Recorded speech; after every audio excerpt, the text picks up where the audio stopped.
We're recording. We are. All right.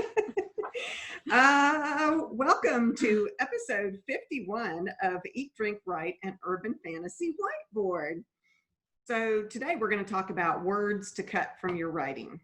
This is something I've seen all over the place. Lots of things, and you always hear about like needing to cut out phrases and certain words and that kind of thing. But before we get to that, how was your week? Oh, geez. How was your day? My God, it was a day. I have just now started drinking my drink, and I joked that I should probably chug it before starting this, and maybe that wasn't, a joke. But no, it's been busy just because it's a holiday season. It's the week of Christmas and all that kind of stuff. So my job is essentially managing 3, 4, 5 rooms, something like that. I don't know. I manage a lot of things. And so I have to make sure that all of that is good to go before I go on vacation. And since Courtney, my oldest sister, is coming to visit, I wanted to be able to visit with her. So I had a long day of making sure everything was shipshape and then also doing research on top of that. Yeah. So it was a long day, but the week overall hasn't been bad. I haven't been writing as much, and I want to be able to do that over the holiday break. So I'm excited about that. That's my phone. Oh, no. It's the Harry Potter theme is my phone. Let's see. I'm going to mute it. I got a hair appointment tomorrow. Okay. All right. So yeah, how was your week? My last week was Chaos Court. Oh, gross.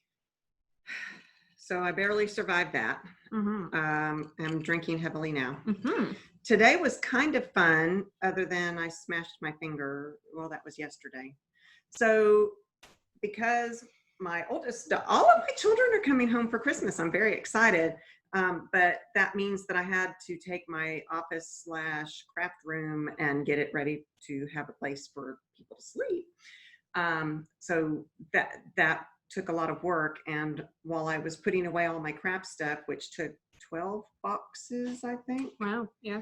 I smashed my finger and it hurt. So I gave up and came and watched Christmas movies. So that was fun. That's good. And then today I've been wrapping presents, which I don't know if it's a tradition or what, but my thing is I go in and I wrap presents and I take wine and I put on Christmas music and wrap the presents. So Daddy was fixing toilets and things like that. So I was enjoying my wine and wrapping Christmas presents. So that was kind of fun. I have had some little fires at work to put out with defendants that want to get out of jail for less than what they're supposed to pay. Wow. And I don't want to let them out. Well, so that's a busy week. Whatever. Yeah, it has been a busy week. Well, what are we eating and drinking? Well, you made dinner, and I rolled into the house and just ate all the food. I did. And it was roast with rice. And then I'm drinking a margarita, and I need to drink it faster. And did you see that I ordered you like 50 million boxes of margaritas to last you through this week? And I ordered Sydney some kind of mint julep. She likes the mint julep, so I got those. But it's not brandy. It's some kind of whiskey drink. Oh, it's old fashioned. Old fashioned. So I ordered her like 50 million boxes of old fashioned. So she'll be set when she gets here on Wednesday. This will come out. Today is Monday that we're recording. This comes out at midnight tonight, which Tuesday theoretically. So right. But you can see our stockings in the background, our Christmas tree in the background. We got a fire going. It is a little chilly here in Georgia for a change. They're actually saying maybe we'll get snow flurries on Christmas Eve and Christmas Day, which is unheard of in Georgia. So I'm excited. Yeah. I have jokes. Of course you do. Let's hear these jokes. So it's Christmas and winter and all that. So that's the theme today. So what do you call a snowman with a six-pack? What? The abdominal snowman. Now, I have to give credit. So we had Chaos Court, and Judge Davis was sitting, and he was reading these jokes out. And this was one of them. It came from like fifth graders or something here in Georgia. And so that was one of them. I'm like, I'm writing that down. I'm going to use that for my podcast. And I told it to Daddy, and he said, please don't. I bet they enjoy it. Nobody has told us that they hate it. So. Yeah, no one has said to stop. And I think I may have used this one before, but it's a good enough one to use again. Okay.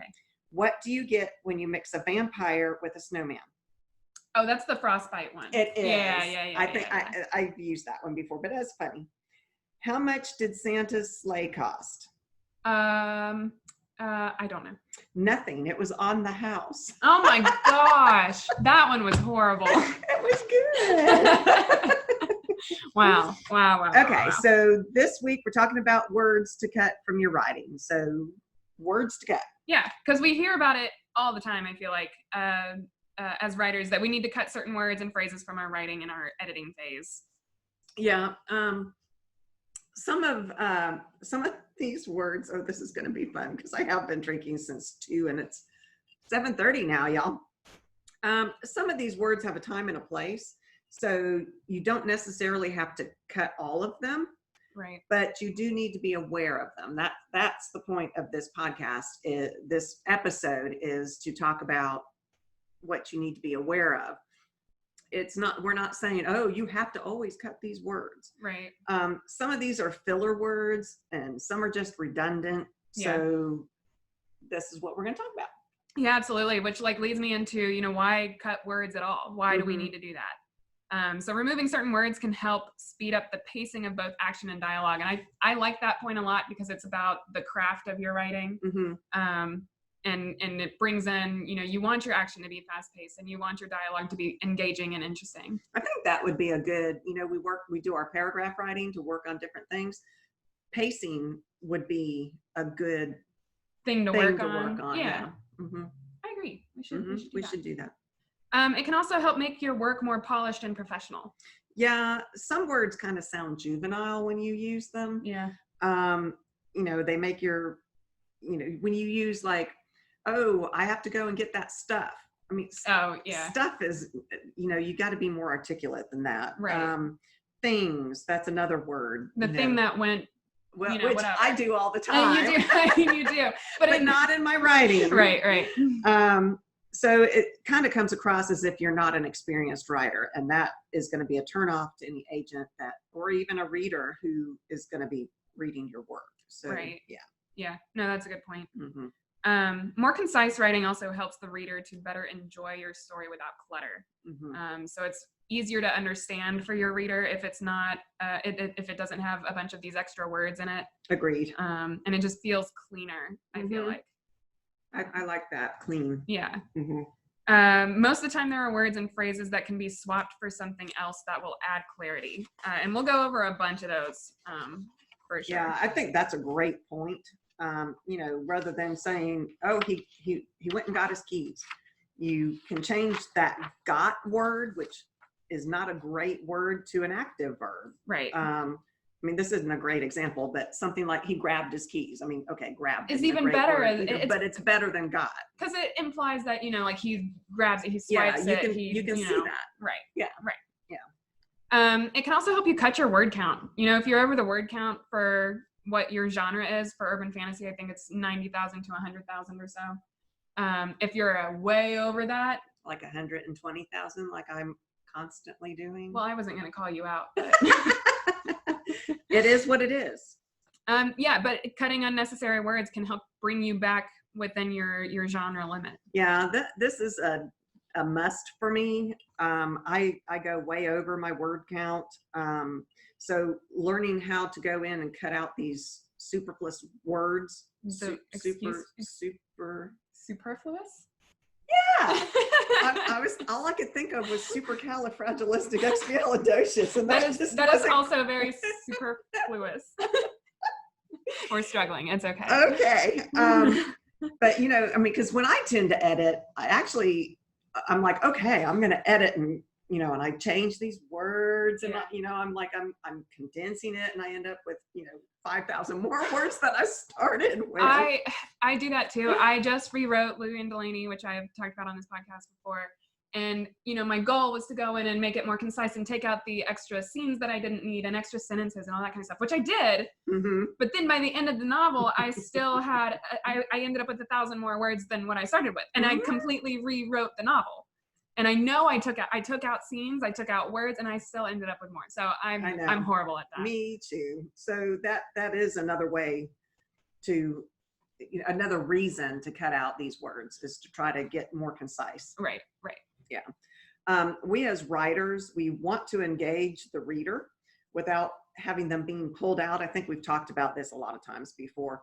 We want the reader to be sucked into the story, and anytime that something happens to pull them back out of that is a bad thing. Right. And a bunch of unnecessary words could do that. It makes your sentences clunky, and they pause when they read it and they're like, Yeah. So yeah, that's another reason to sharpen these words, to clarify these words, to cut out these words. Right. Absolutely. Mm-hmm. So which words are the ones that you should pay attention to the most? And so for this section, I think I'm just going to go through and talk about the most common words that I see mentioned in blogs and articles and that kind of thing. Well, and just from our reading that we've seen ourselves from reading. Right. Yeah, I'm going to throw in some too. So cool. So the first one I have is, I'll explain it in a second. We're both laughing because we already know what she's going to say. Go ahead. So the first one is really and very. And I'm really? laughing. Yeah. You should be able to find strong verbs or adjectives to replace those. So for example, he ran very quickly along the really long field could actually be he sprinted across the vast field. Yeah. My mother, this lovely woman sitting next to me here, has me beta read her stuff for her, which is great. I love it. One of her stories, Frickin' Fairies, which she's talked about a lot, she used the word really, I'm pretty sure, well over like 3,000 times. Yeah, it was a lot. So this is a big one for me, really and very. Well, it's not really much very, but really. Yeah. But you also have to keep in mind the voice of your story and the voice of your character. Right. And Beck has a habit of saying really. Yeah. And so when I was writing her, I am in her perspective. I am there. I am her. And so the really comes out a lot. Yeah.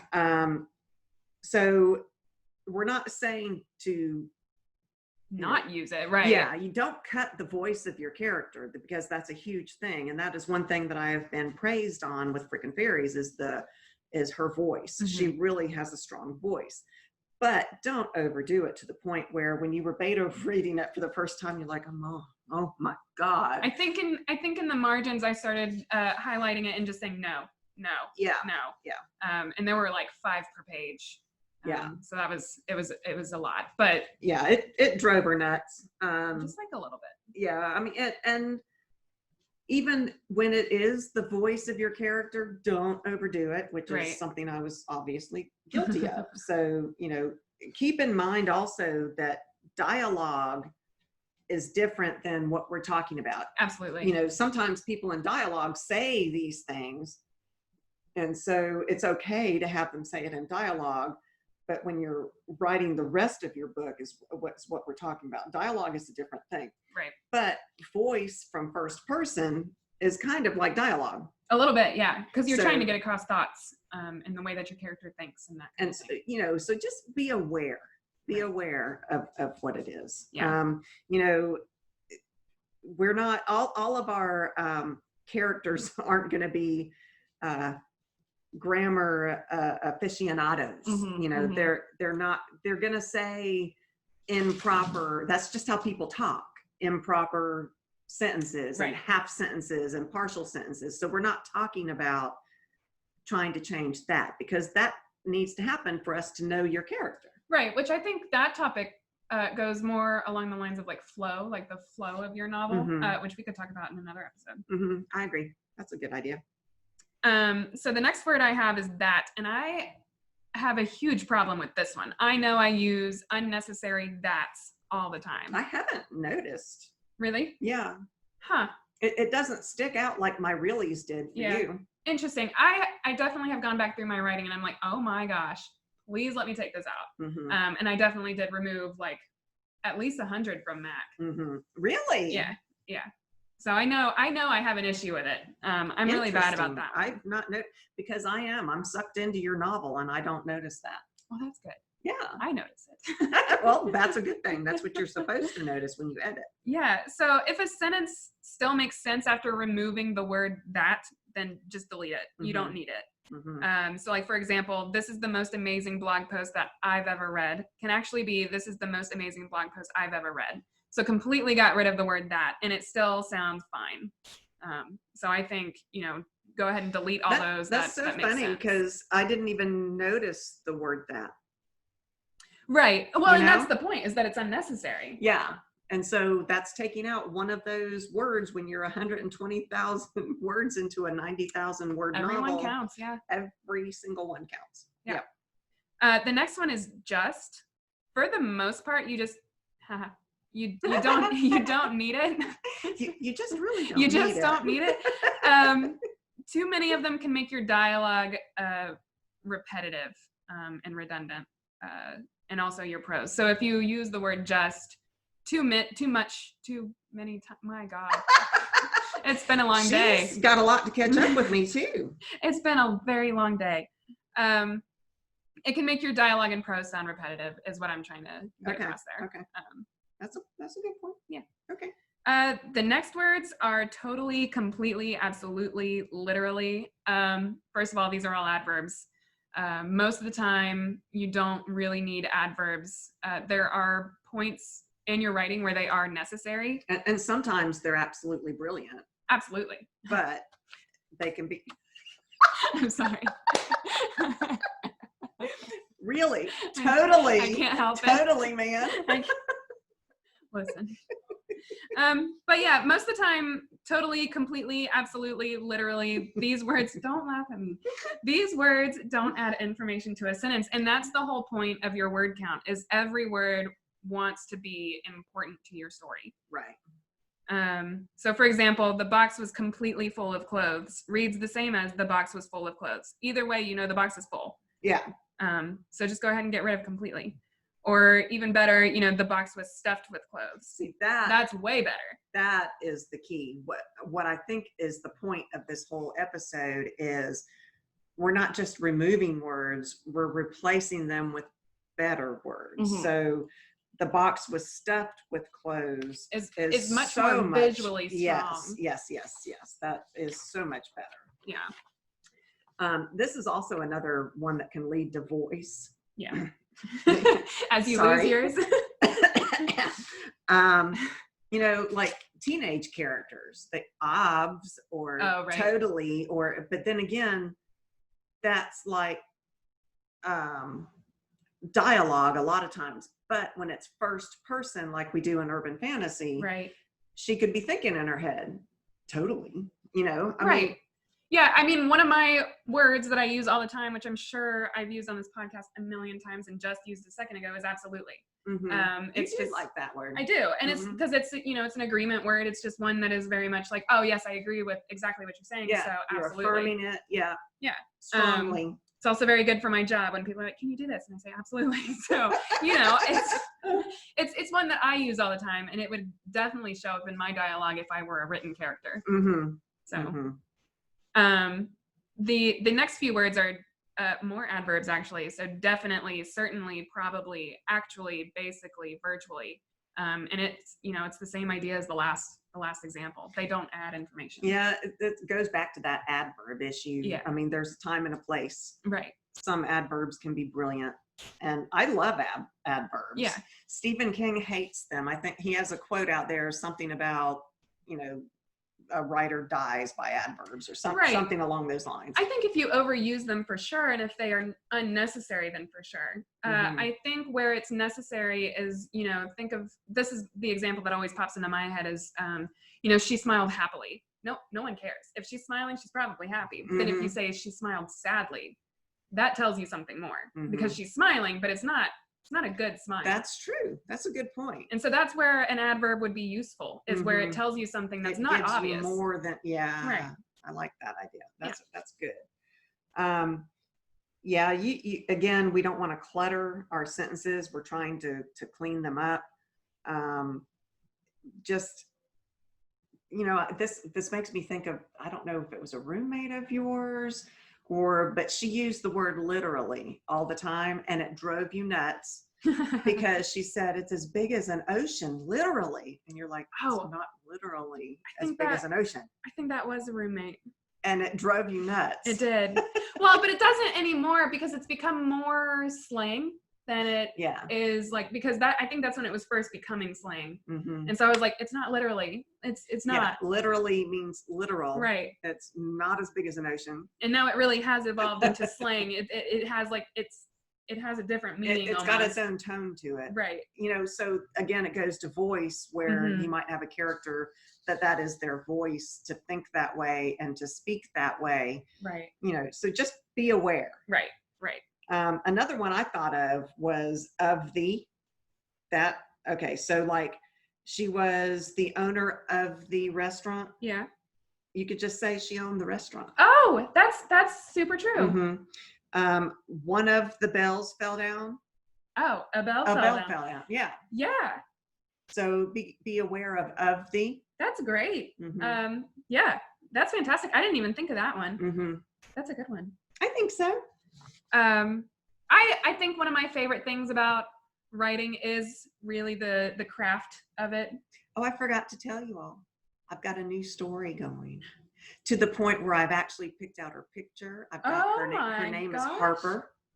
Oh, how did you not text me about this? It just happened today, and you were busy. Oh, I was very busy. You were already texting me. I'm still at work. Because she was supposed to come home today, and you know I've got stuff planned and all of that. And she's like, I'm still at work.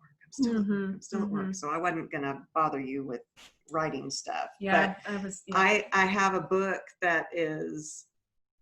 Oh my goodness. Rampant, and it's so far the working title. I've already got a working title. Oh my gosh, title. I know. It just, all this happened today. Dumped by Magic. And I'm so curious. Hold on. We're going to go off on a tangent though. Oh, okay.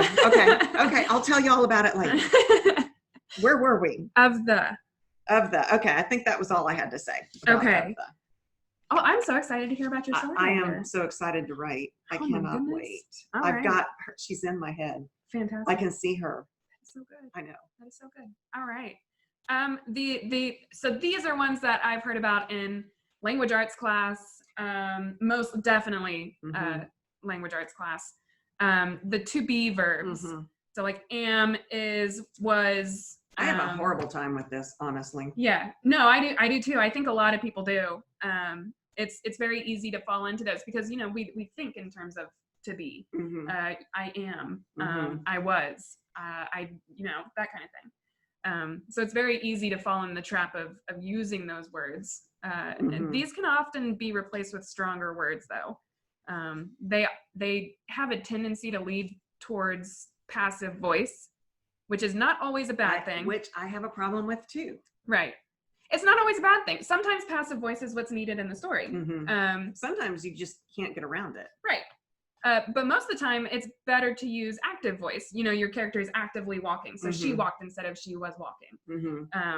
You know, you can often tell when something is passive voice if you can add by zombies to the end of a sentence and still have it make sense. So for example, she was given an apple by zombies. So that's passive voice. Instead of, you know, she gave her the apple. Who gave her the apple? You could say exactly who she gave it her to the apple by zombies doesn't make sense. Right. So, or she was playing by zombies. There are zombies next to me. She was playing with them. You know, it's so, you know, instead of she played wherever, and you can be specific about, you know, she played on the playground. I absolutely love that tip. Yeah. I'm going to use that. I don't know that I've ever used that before, but I'm going to start using that. I think that's brilliant. It's one that I don't remember where I saw it. It's not my tip. I can't take credit for it. But I love it. And it's one that's stuck in my head. I think that's brilliant. Yeah. No, it's great. Because I think we need to do an episode on passive voice because I have a horrible time with it. Yeah, we could do that. And that by zombies tip is huge. That I need all the help I can get because I really do have a problem with passive voice. I also used to have a problem with it. I know the first draft of Louie and Delaney had that issue a lot. And so I went through editing it. And because I had edited out all of my passive voice, the next book I read that had a ton of it bugged Bothered me. you. Yeah. Just because I was in the mindset of picking out the passive voice, which is really funny because that book was The Passage. I tell you what, editing really makes you aware when you're reading. Absolutely. Absolutely. That's why it's so nice to read fabulous authors like Patricia Briggs, because her writing is pristine. And right now I'm still in the middle of the Grave Witch series. I love her stories. Yeah. And you don't get sucked out of the story by going, she shouldn't have used that word there, you know, or damn it, that's passive voice. Right, you know? right. And I just love reading really good books. Yeah. Hopefully I'll be a really good book writer someday. I think you're already a really good book writer. I just got to get published. Really good. Really, really, really, totally, really good. Totally, absolutely. Okay, so another thing I thought of was adjectives. Yeah. Adjectives are important, obviously. Yeah.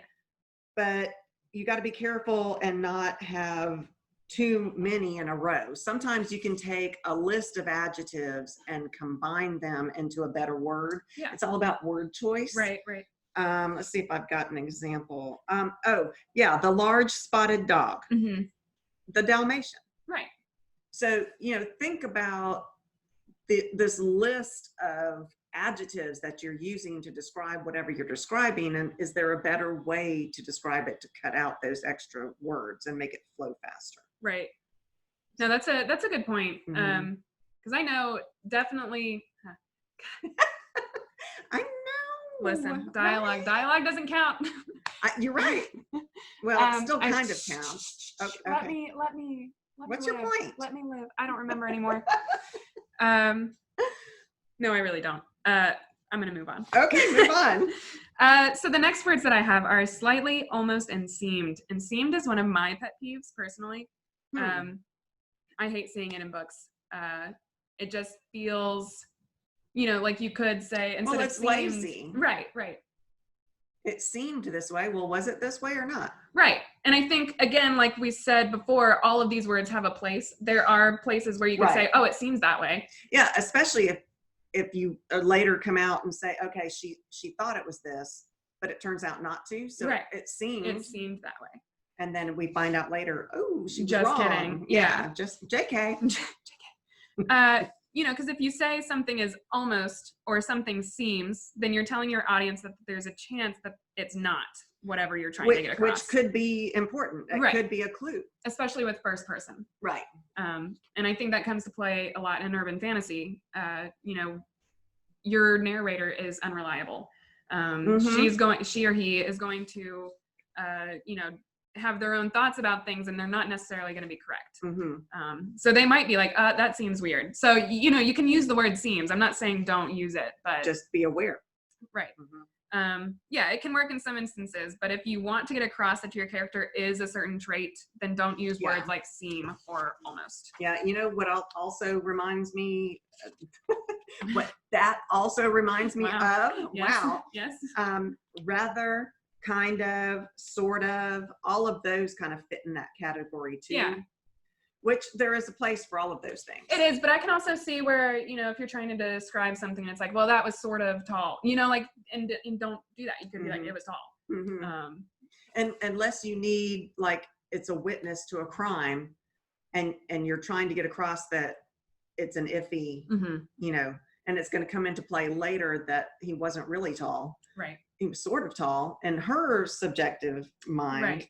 You know, there is a place for all of these things, but be aware when you're using them, because a lot of times you're using them not out of laziness. I don't want to say, I mean, we can be lazy. It's very easy to be lazy on the first draft though. And I purposefully am lazy a lot of the time. Not purposefully, but like I allow myself to be. You want to get from point A to point B. You want that story to move in the first draft. You've got to get to that point. Right. And there's plenty of time later to go back and fix it. Right. But if you can be aware of these things in the first draft, great. But don't let it stop your flow. Right. Right. You know. Another thing, speaking of start your flow, started and began. Yeah. Like he started to cry. Yes, this is another one of my big pet peeves, and it's because I found an article about this somewhere. Not recently, it was a long time ago, because it has become something that I am aware of as I'm writing my first draft. It's like, don't say started, don't say he began. Yeah, I think this is something I, in my early years, you did a lot. Right. So like he started to cry. It's much better to say something more active, like tears welled in his eyes. Yes, yeah. You know, you don't have to say he started. Or she began to creep towards the light. She crept toward the light. Yeah, she crept toward the light. Right. Yeah. Right. Yeah. So I used to have a big issue with that, I think. It's fun to me now. It's like a game to go back through all of my writing and be like, oh, this is awful. Let me change it and make it better.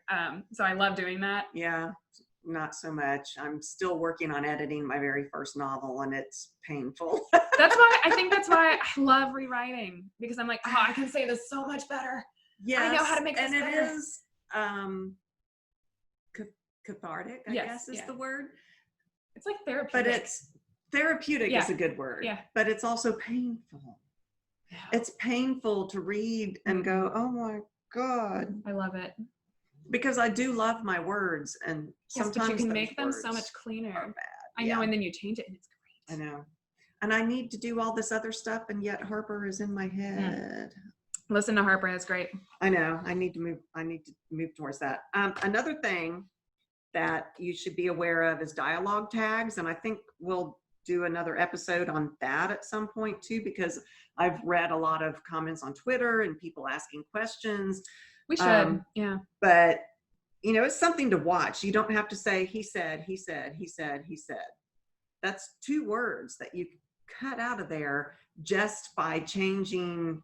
You can let your reader know who's speaking by an action or by something else that's going. You don't have to use that dialogue tag. Absolutely. Yeah, this is another one that I struggled with a lot when I first started writing, which it's fun to read these, and you know, we've been writing forever. You've been writing for a long time. Back when we used like scrolls and stuff. Oh, wow. No, but I mean, at this point, it's been like 10 years for me, if not 11. I don't remember when we started writing Kitten together. How old is Courtney? 20. No. 30. She's 30. Oh my God. So my first book was 30 years ago. Yeah. 30 freaking years ago. Yep. Darn. So. Yeah, I'm old. Yep. But yeah, it's something that I struggled with a lot when I first started out writing, and I've learned a lot along the way. So that would be a fun episode to do. So, all right, we've got some words to look out for. We gave you a large list and some examples to go with them. But how can we get ourselves to actually chop these words out? How can we go about doing it? What are the steps to getting to that point? And the first thing I found was really interesting to me, because I've never thought about it this way before, but set a goal to cut a certain number of words per page. So for example, cut 10 words per page. It'll help you limit your word count. The odds are that there are 10 words per page in your draft that you can oh my goodness, that you can cut. Well, yes, you just lose them. Out of here. But that you can cut without losing meaning in your story. Yeah, that's very scary to me. Yeah. I just don't know that I could do that. You know me. Yeah. I have issue with cutting anything. Yeah. Wow, my finger really hurts. She smished it. I did. It's clever to think of it that way, and I think it might be a goal, but I don't think it should be a set. I don't think so either, because you don't want to, if there aren't words that you can cut without losing meaning, don't do it. I have to cut to, right. I just. So moderation. But for someone like me, it is a very worthy goal to try to aspire to, because I have a really hard time cutting. A really hard time. Really, really hard. See, Beck lives within me. Yeah. So anyway, that's scary to me, but I think it's a very good idea. I'm really interested to try it with just this most recent draft of Louis and Delaney. Like I'll probably do it with that one and see where I can get.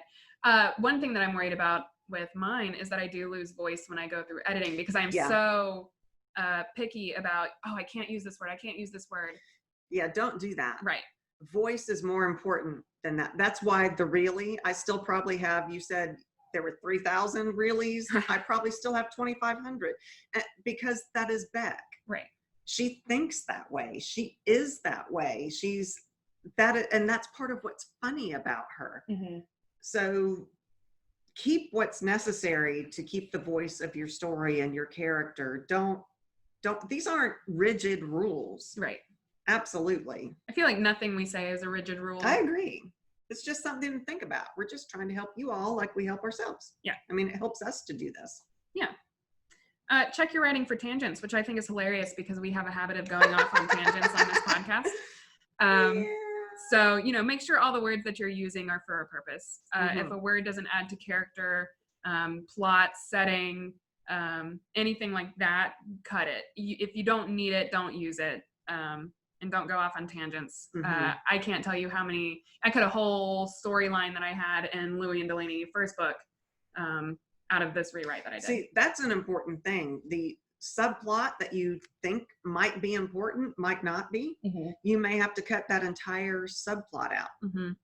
because it just might not be what is needed for your story. And that Right. hurts me. It hurts my heart. But you could possibly use it later. And you could. It could be book 2. It could be something in book 2. Mhm. So don't fret. Just look at these things and be willing to cut. That is probably the number one advice that I could ever give anybody, because it's so hard for me, Yeah. is don't be afraid to cut. And if you have to cut and save it somewhere else so that it's always there, do it, because that's how I had to start. Yeah. I really had a hard time cutting my beloved words. I love words. And I love the feel that I get from these characters, and to cut that scene out is hard. It is hard. Yeah. But okay, cut it.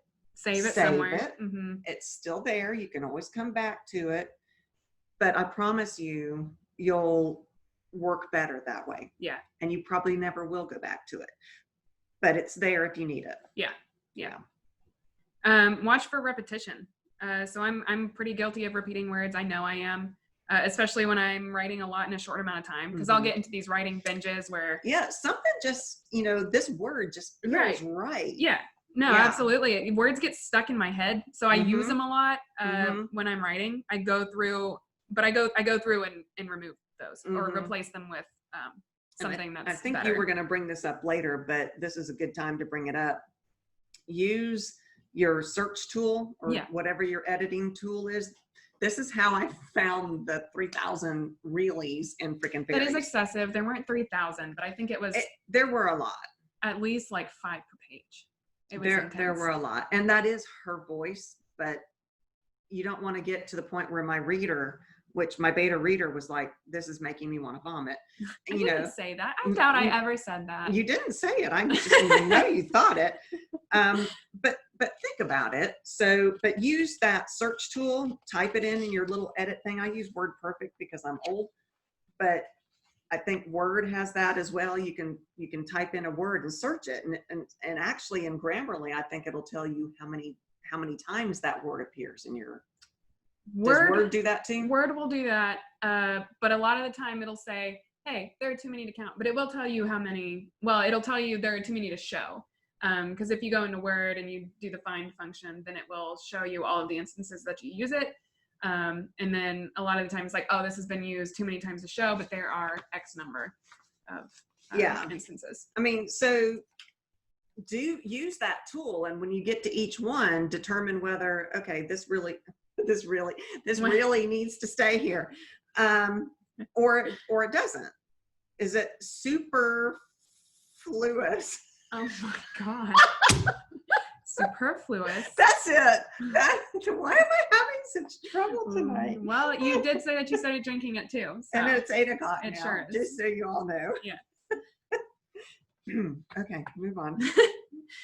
Focus on what you're trying to get across to the reader and use as few words as you can to do that, but don't sacrifice voice or style. Absolutely.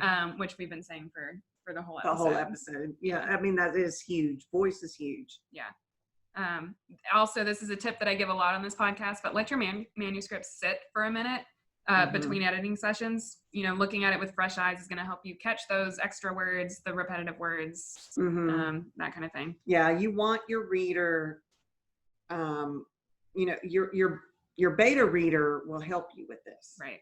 which she did with the word really. Mm-hmm. But not just that, but other things, because we're so engrossed in what we think it says. Yeah. We've written this book and we think that it says this, but a beta reader with fresh eyes is going to be able to see what we can't see anymore because we're too enmeshed in it. It drives me yes. Enmeshed? No, immersed was great.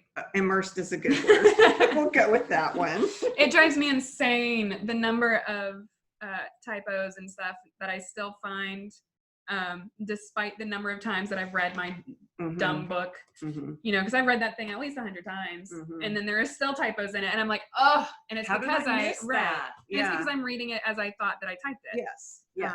So it's great to have beta readers catch those extra words that you can just cut out and get rid of. Yeah. And then, yeah, like you said, use the find function. You know, that'll help you find a lot of these words. Yeah, I mean, in fact, I guess I could do an actual list instead of just talking about it. I could do a list and post it on our podcast, and then you would just search for each of those words and then determine as you come across it, oh, yeah, that one needs to be there. That one doesn't need to be there. Right. You know, that kind of thing. Yeah. But that's all I got. That's all I got too. Oh, no, I do have an interview question. Oh. So it's the holidays. So I figured I'd make it holiday themed because I didn't want to, I don't have any questions about, well, what's the word that you cut out the most? I already know that. It's really. Really? So do your characters celebrate the holidays and do they make it into your novels? Interesting. I have one book that does for sure, My Frickin' Fairies, because it is like a lot of urban fantasies. It's set in the here and now. Right. And so she is here in this world. So I think book one, Halloween was a big thing. And she actually ended up in New Orleans at Halloween. Oh, fun. And dealt with the Fae on Halloween, which of course the Fae celebrate Halloween differently than we do. Of course. But Thanksgiving was there too. Yeah. Her family tried an intervention with her, and I vaguely remember this. Yeah, it's been a while since I read that book. So yeah, and right now book two takes place right after book one. Wow. And Christmas is right around the corner. So gotcha. in Frickin' Fairies, it's just like this world. So yeah, the holidays do come into play. We've had Thanksgiving dinner. We've had, you know, that kind of thing. Halloween, the festivities of Halloween in New Orleans. Yeah. I don't think that I've put holidays in any of my books. But to be fair, I think I've placed them all in weird months where there aren't really any holidays. See, that's my thing is I love the fall. Yeah. So a lot of my books do have the fall. Yeah. Yeah, I think with Mac, I needed it to be at the start of Taurus season. So it was like May, or something. Yeah, or it was just starting. So no, it was just starting. Woo-hoo! Listen, no, I think it was actually just starting to get into fall. So it was like September, October, because it was starting to get like cool off a little bit. That's right, it was. It was starting to cool down. And then Louie and Delaney. I don't remember when I said it. Early fall, late fall. I don't know. Transitioning into winter. I don't remember. I don't know. I just wrote that book. I don't know. I think it's late fall. But you know, I mean, like. But I haven't put, you know, Thanksgiving or Kata started in this world, goes into another world. I don't know what time frame that was. It was summer because I remember in the very beginning scene, she's running from this naked guy. Oh, that's right. And sweat, you know, her blonde hair is like plastered to her face. And so it was summer. So there weren't any holidays yet. Interesting. Hello. I have a feeling they're the elementals, but they're witchy. Some factions are witchy. There's different factions of elementals within that story. Yeah. And so I can see the witches celebrating the Sabbats. Yeah. Oh, absolutely. Mm-hmm. I haven't done that yet. It hasn't come in, but I can see it. Yeah. So Frickin' Fairies really, I think, is the only one, because the very first book I wrote was high fantasy, so it's not even in this world. Right. They did have holidays, but not our holidays, you know, because their whole religion and all of that was totally different. Right. Chitara, that's my romance. And it's fantasy. It's also fantasy in a different world. Right. Theron's in a different world. Harper's in this world. So she might get to celebrate some holidays. She might. I'm very excited about her. I think Louis and Delaney was fall, like starting to get cold fall, because book 2 starts with them in December, and it's about 2 months after the first book. Aiden was starting the fall semester at Virginia Tech.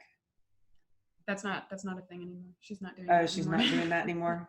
No, because it was surrounding her going to college. That was why she moved. It's still that time frame. She's still going there in the fall. She ends up there in the fall because she hops out of her car in the first scene and is like, oh, it's cold. Like it's colder here than it is in South Carolina. But it's hard for characters that are alone like she is. Well, she's isolating herself because her sister died. Right. So I guess a holiday could come into that where she might be alone, Honestly, yes, because she ends up part of this group, and so I could see that group being like, "Come here, get in our Thanksgiving, get in our Halloween, come on." Yeah. So holidays, we should do an episode about using holidays in books. That would be a lot of fun. It really can add richness to your story, and all of your readers, no matter where in the world they are, have holidays. Yeah, that's interesting. Yeah, that'd be a lot of fun. That was good. All right. I like that episode. I really liked it because I've been drinking for, that too. Been drinking for 6.5 hours now, and now I got to edit this. You're not going to edit. I'm not going to post it. Guys, sorry, I'm y'all. just going to post this one. So no editing. And all of our ums and uhs and all of that. And all of, you do a lot of ums. I sure do. I do a lot of these weird pauses. Long pauses. Of what the hell? I don't know why I do that. I don't know. I like my ums.